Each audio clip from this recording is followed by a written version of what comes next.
নমস্কার, আমি সোলাঙ্কি।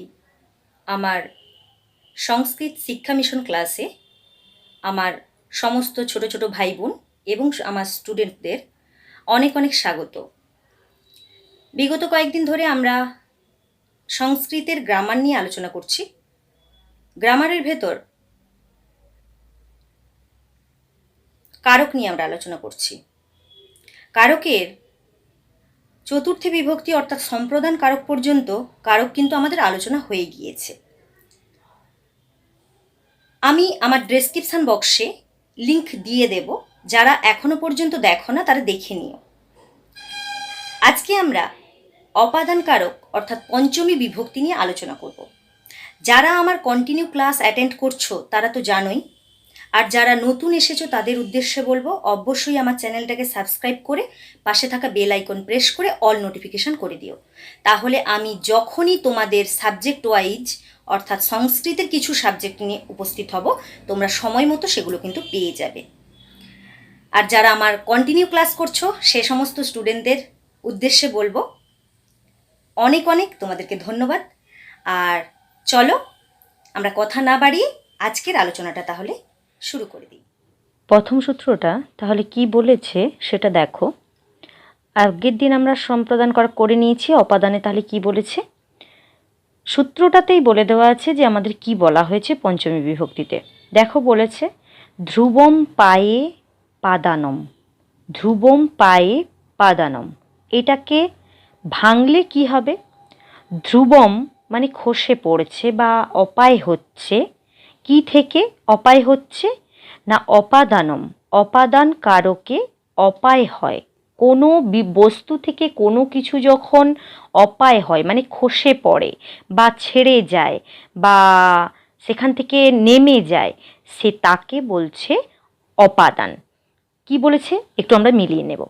বলেছে যা থেকে কোনো বস্তুর অপায় বা বিশ্লেষ হয়, একই কথা, কোনো বস্তুর অপায় বা বিশ্লেষ হয় তা তাকে অপাদান কারক বলে। কোনো বস্তু অপায় বা বিশ্লেষ হয় মানে একটা কোনো বস্তু রয়েছে, সেই বস্তুটা তাতে নির্দিষ্ট রয়েছে, কিন্তু সেখান থেকে যখন সেটা বিশ্লেষিত হয়ে যাবে মানে একটা কোনো অঙ্গ থেকে কোনো কিছু যদি বিশ্লেষ হয়ে যায় মানে অপায় হয়ে যায় বা খসে যায়, তাকে বলা হচ্ছে অপাদান কারক। দেখো একটা উদাহরণ দেখলে আমরা বুঝতে পারবো। বিখ্যাত পত্রং পততি, বিখ্যাত পত্রং পততি, বৃক্ষ হইতে পাতাটি খসে পড়ছে। তাহলে গাছের অঙ্গ হচ্ছে পাতা, সেই গাছের অঙ্গ থেকে বলা হয়েছে পাতাটা খসে পড়ছে। বিখ্যাত পত্রং পততি বলা হয়েছে যা থেকে কোনো বস্তুর অপায় বা বিশ্লেষ হয়। তাহলে যা থেকে কোনো বস্তুর অপায় বা বিশ্লেষ হয় তাকে অপাদান কারক বলে। তাহলে বৃক্ষ হইতে পাতা খসে পড়িতেছে, তাহলে কোথা থেকে পাতা খসে পড়ছে না বৃক্ষ হইতে। এই যে গাছ থেকে যে পাতা খসে পড়া, যখনই বৃক্ষাত পদটাতে দাগ দেওয়া থাকবে, আমরা আগেও বলেছি এখনও বলছি, আমাদের প্রত্যেকটা পদে পদে শব্দরূপ লাগবে। শব্দরূপ আগে আমাদেরকে যেই বাক্যটা দেওয়া থাকবে কারক বিভক্তি করার জন্য সেই বাক্যটার মানে জানতে হবে। মানে জানার পরে দেখতে হবে এখানে কোন বিভক্তিটা রয়েছে, সেই বিভক্তি আগে নির্দিষ্ট করতে হবে। যদি আমরা বিভক্তি নির্দিষ্ট করে ফেলি তাহলে আমরা জেনে যাচ্ছি যেটা কোন কারক হবে। এবার সেখানে কোন সূত্রটা প্রযুক্ত হতে পারে সেটা তারপরে আমরা মাথায় আনবো। তাহলে এখানে কি বলছে? গাছ হইতে পাতাটি খসে পড়িতেছে। বিখ্যাত পত্রং পততি, দাগ দেওয়া থাকবে বৃক্ষাত পদে। যখনই বৃক্ষাত পদে দাগ দেওয়া থাকবে প্রথমে আমাদেরকে মাথায় নিতে হবে বৃক্ষ শব্দটা কোন শব্দরূপের সাথে পড়ে। বৃক্ষ মানে কি ছেলে মেয়ে বোঝা যায় না, তার মানে কোন শব্দ? অবশ্যই ফলম শব্দ, যেহেতু ক্লিবলিঙ্গ তাহলে ফলম শব্দ। ফলম শব্দের এবার আমাকে শব্দরূপ করে আসতে হবে কোথায় ফলম শব্দের খণ্ডত্ব রয়েছে, সেখানে দেখতে পেলে আমরা দেখে এলে বুঝতে পারবো। ফলম শব্দের পঞ্চমীর একবচনে রয়েছে ফলাত, এখানে হয়েছে বৃক্ষাত, যেহেতু একটা গাছ থেকে তার একটা পাতা খসে পড়ছে বলা হয়েছে, তার জন্য পেয়ে গেলাম আমরা এখানে ফলাৎ মানে বৃক্ষাৎ, মানে এখানে আমরা পেয়ে গেলাম পঞ্চমী বিভক্তি রয়েছে। এবার আমাদেরকে নির্দিষ্ট করতে হবে যে এটা কোন সূত্রে পড়ে। তখন আমাকে মাথায় আনতে হবে যে সূত্র একটা বলা হয়েছিল যে কোনো বস্তু থেকে কোনো কিছুর যখন অপায় বা বিশ্লেষ হয় তখন সেই বস্তুতে কি হয় না পঞ্চমী বিভক্তি হয়, অর্থাৎ অপাদান কারক হয়। তখন আমরা এখানে সূত্রটা লিখতে পারি ধ্রুবম পায়ে অপাদানম, এই সূত্রানুসারে বৃক্ষাৎ পদে অপাদানে পঞ্চমী হয়েছে, এটা আমরা লিখব। একইভাবে দেখো বলা হয়েছে বৃক্ষাৎ ফলং পততি, একই, শুধু জাস্ট নিয়েছি একই কথা। দেখো গাছ হইতে ফলটি খসে পড়িতেছে, তার মানে এই ফলটা, এই যে বলেছে গাছ হইতে ফলটি খসে পড়ছে, গাছ থেকে ফলটি খসে পড়ছে, তাহলে ফলটা কার? গাছেরই একটা অংশ, সেই গাছ হইতে ফলটা খসে পড়ছে। এটা যখনই বলা হচ্ছে তখন সেখানে কি হচ্ছে না অপাদানে পঞ্চমী হচ্ছে। সূত্র হচ্ছে ধ্রুবম পায়ো পাদানম। আশা করছি বুঝতে কোনো অসুবিধা তোমাদের নেই। আবার একবার ভিডিওটাকে বুঝতে না পারলে টেনে ছোট করে আবার একবার দেখো, তাহলে অবশ্যই বুঝতে পারবে। চলো দ্বিতীয় নম্বর সূত্র আমাদের কি বলেছে পঞ্চমীতে আমরা দেখব। খুব সহজ সূত্র। কি বলেছে? ভিত্তার্থানাং ভয় হেতু। পরীক্ষাতে কিন্তু এখান থেকে অবশ্যই আমাদের কারক এসে থাকে। ভিত্তার্থানাং ভয় হেতু, এখানে কি বলেছে? ভিত্তার্থানাং মানে ভীতি, মানে ভীতির কারক বা ভীতিবাচক যে সমস্ত শব্দগুলো রয়েছে, ভি দিয়ে মানে ভয় দিয়ে যে সমস্ত শব্দ রয়েছে, সেই সমস্ত শব্দ যদি আমাদের বাক্যের মধ্যে থাকে, সেই যার থেকে ভয় হবে সেই বস্তুতে কি হবে? সেই বস্তুতে আমাদের পঞ্চমী বিভক্তি হবে। সূত্রে কি বলেছে দেখে নাও।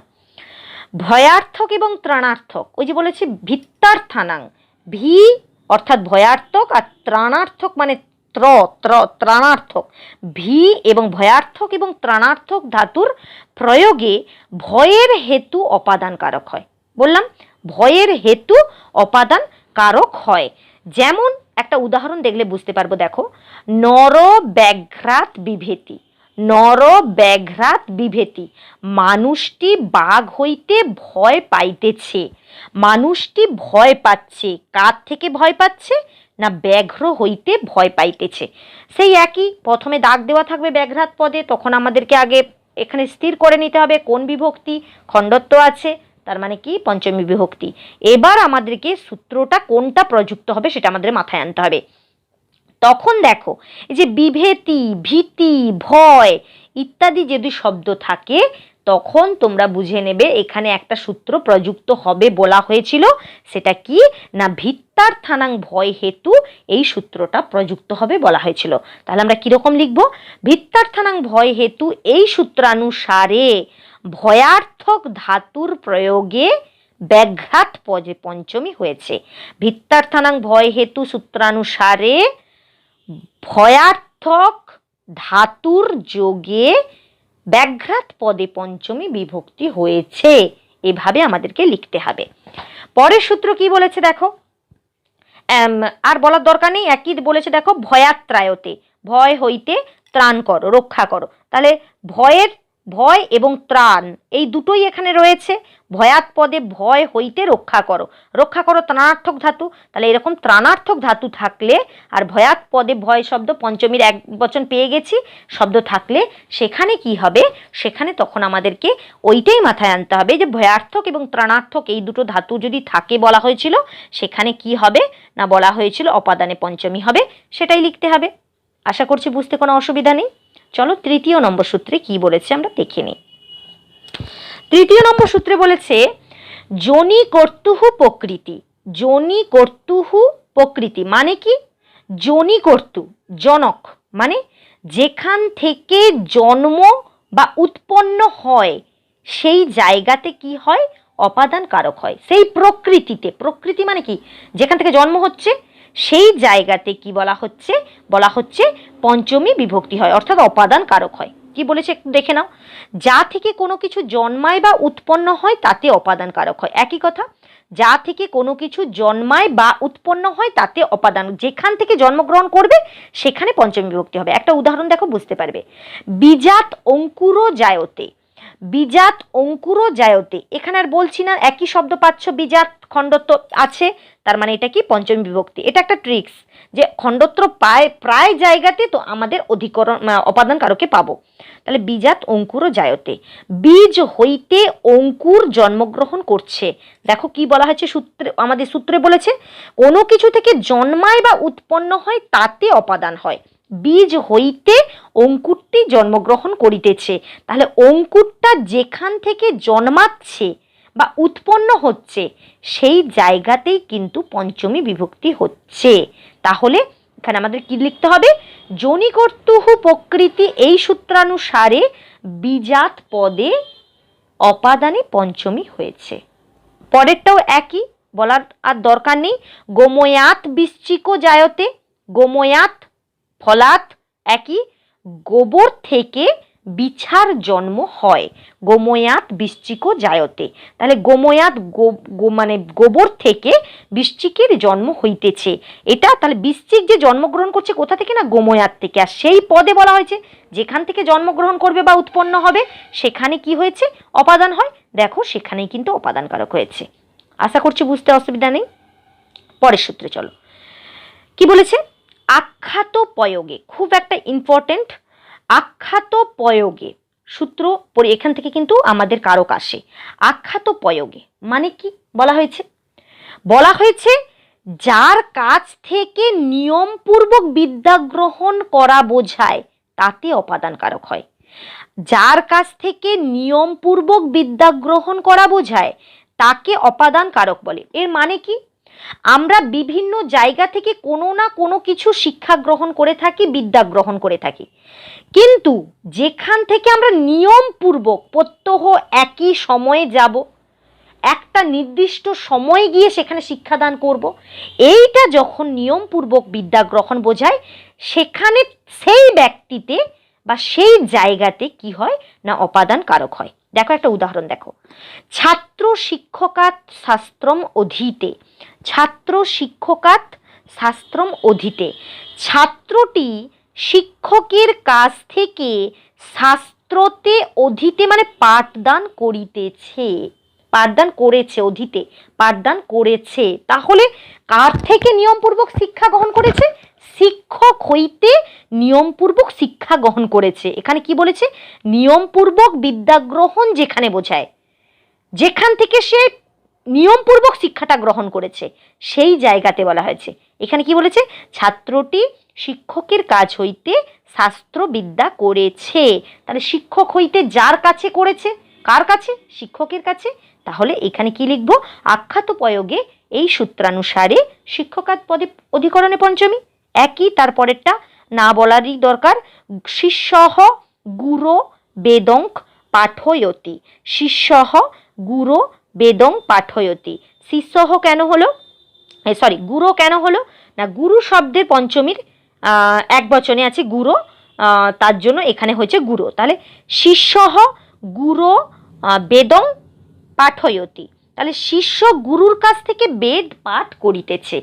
তাহলে এখানেও একই নিয়মপূর্বক গুরুর কাছ থেকে শিষ্য বেদ পাঠ করছে। তাহলে নিয়মপূর্বক করছে, যখনই নিয়মপূর্বক কোনো ব্যক্তি কারো কাছ থেকে শিক্ষা গ্রহণ করবে তখনই সেখানে হবে কি, মাথায় রাখতে হবে আখ্যাত প্রয়োগে সূত্রটা প্রযুক্ত হবে। আশা করছি বুঝতে কোনো অসুবিধা নেই।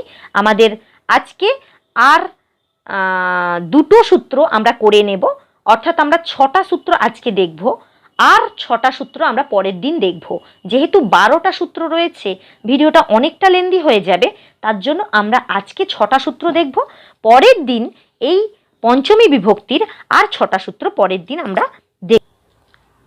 দেখো পরের সূত্র কি বলেছে, 5 নম্বর সূত্র, বারণার্থ নামীপ্সিতঃ, বারণার্থ নামীপ্সিতঃ। এখান থেকে কি বলছে, নামীপ্সিতঃ মানে ঈপ্সিত বিষয়, আর বলেছে বারণার্থ বিষয়, মানে বারণ করা ধাতুর প্রয়োগ থাকবে এবং যাকে বারণ করা হবে সেই ঈপ্সিত বিষয়ে বলা হচ্ছে। ঈপ্সিত মানে কি, আমার চাওয়া, মানে কোনো মানে প্রাণী, কোনো ব্যক্তি কোনো কিছু চাচ্ছে, সেই চাওয়া বস্তুকে যদি বারণ করা হয় তাহলে সেই চাওয়া বস্তুতে, ঈপ্সিত বস্তুতে কি হবে? অপাদান কারক হবে। কি বলেছে একটু দেখে নিই।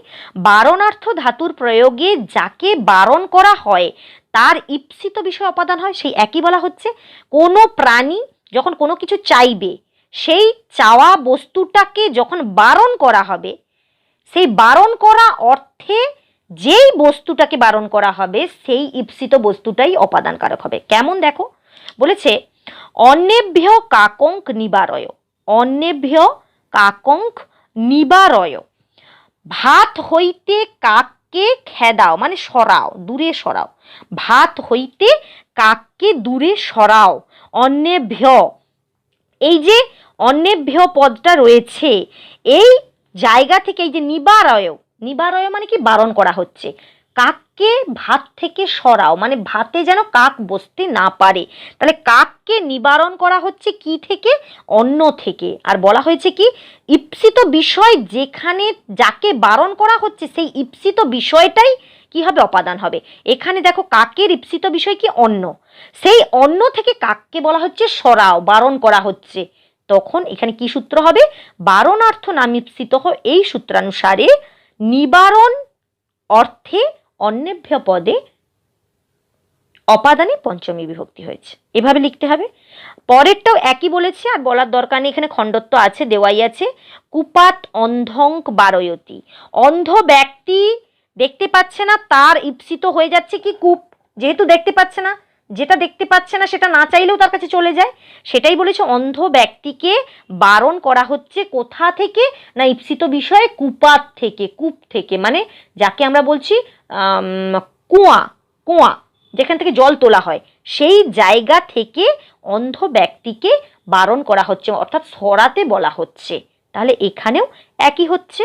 আশা করছি বুঝতে অসুবিধা নেই। লাস্ট সূত্রটা, আজকের যে লাস্ট সূত্র দেখব সেটা আমরা দেখে নেব। ভুবহ প্রভবহ, ভুবহ প্রভবহ বলা হয়েছে কি? ভূ ধাতুর প্রয়োগে আবির্ভাব ভূমি অপাদান হয়। আগে একটা আমরা সূত্র কি দেখলাম? জনিকর্তৃ প্রকৃতি, যা থেকে কোনো বস্তু জন্মগ্রহণ করে বা উৎপন্ন হয়, সেই উৎপন্ন মানে যেই জায়গা থেকে উৎপন্ন হচ্ছে সেখানে কি হচ্ছে? অপাদান হচ্ছে। এখানে কি বলেছে? ভূ ধাতুর প্রয়োগে আবির্ভাব ভূমি অপাদান হয়। ভূ ধাতুর প্রয়োগ থাকবে অবশ্যই, এবং তার যদি সেই ভূ ধাতুটা যদি আবির্ভাব ক্ষেত্রকে বোঝায় তাহলে সেখানে অপাদান হবে। যেমন বলেছে দেখো, হিমালয়াত গঙ্গা প্রভবতী, হিমালয় থেকে গঙ্গা প্রভবতী বের হচ্ছে বা উৎপন্ন হচ্ছে বা আসছে, সেই জিনিসটা গঙ্গা কোথা থেকে আবির্ভাব হচ্ছে? গঙ্গা হিমালয় থেকে উৎপন্ন হচ্ছে। আর এখানে কি বলেছে? ভূ ধাতুর প্রয়োগে আবির্ভাব ভূমি। এই দেখো, ভূ ধাতু ভবতী হয়েছে, প্রভাব মানে প্রভব, তাহলে ভূ ধাতুর প্রয়োগে কি হচ্ছে? গঙ্গা কোথাও থেকে যেই জায়গা থেকে আবির্ভাব হচ্ছে সেই জায়গাকে বলা হচ্ছে ভুব প্রভবহ। তাহলে এখানে কি হবে? ভুব প্রভবহ এই সূত্রানুসারে হিমালয়াত পদে অপাদানে পঞ্চমী বিভক্তি হয়েছে, এই সূত্রটা হবে। আশা করছি আজকের পড়া তোমাদের বুঝতে কোনো অসুবিধা হয় না। তো স্টুডেন্টরা, আজকের আলোচনাটা আশা করছি তোমাদের বুঝতে কোনো অসুবিধা হয়নি। এইরূপ সমস্ত ভিডিও পাওয়ার জন্য যারা নতুন আমার চ্যানেল ভিজিট করছো তাদের উদ্দেশ্যে আরেকবার বলবো, অবশ্যই আমার চ্যানেলটাকে সাবস্ক্রাইব করে পাশে থাকা বেল আইকন প্রেস করে দিও। আর যদি খুব ভালো লেগে থাকে তাহলে অবশ্যই লাইক করো, যাতে আমি ইন্সপিরেশন পাই এবং তোমাদেরকে নতুন নতুন ক্লাস দিতে পারি। আর ততক্ষণ পর্যন্ত নতুন যতক্ষণ কোনো না ক্লাস আসছে ততক্ষণ পর্যন্ত সবাই ভালো থাকবে, সুস্থ থাকবে। ধন্যবাদ।